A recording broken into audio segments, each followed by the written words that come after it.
Sir, ಈಗ ಈ metro ದರ ಪರಿಷ್ಕರಣೆ ಇದ್ರ ನಡುವೆ ಈಗ ನೋಡಿ, ಅವರು ನಮ್ಮ ಮತ್ತೇನು ಕನ್ಸಲ್ಟ್ ಮಾಡಿಲ್ಲ. ಅವರಿಗೆ ಅಥಾರಿಟಿ ಇದೆ. Central government secretary is the chairman. ಈ ಹ್ಯಾಸ್ ಟೇಕನ್ ಎ ಡಿಸಿಷನ್. ಅರ್ಥ ಆಯ್ತಾ? ನಾನು ಹೋಗಿ ಬೆಂಗಳೂರಲ್ಲಿ ಹೋಗಿ ಇವತ್ತೋ ಇಲ್ಲ ಅಂದ್ರೆ ನಾಡಿದ್ದು ನಾನು ಮಾತಾಡ್ತೀನಿ.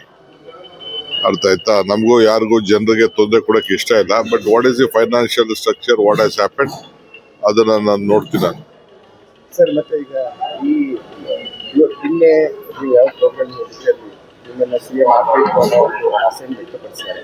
ಕನಸು ತುಂಬಾ ಇದೆ ಜನರಿಗೂ ಇದೆ, ಶಾಸಕರಿಗೂ ಇದೆ, ನಿಮ್ಗೂ ಇದೆ, ಎಲ್ಲರಿಗೂ ಇದೆ. ಬಟ್ ಪಾರ್ಟಿ ಏನ್ ಹೇಳ್ತದೆ ಕೇಳ್ಬೇಕು ನಾವೆಲ್ಲ. ಇನ್ನೊಂದು ಪರಮೇಶ್ವರ್ ಅವರು ನಿನ್ನೆ ಚಿಕ್ಕಮಗಳೂರಿಗೆ ಹೋಗಿದ್ದಾರೆ. ಅಲ್ಲಿ ಅವರು ಸಿಎಂ ಆಗಬೇಕು ಅಂತ ದಲಿತ ಸಂಘಟನೆಗಳು ತಪ್ಪೇನಿದೆ?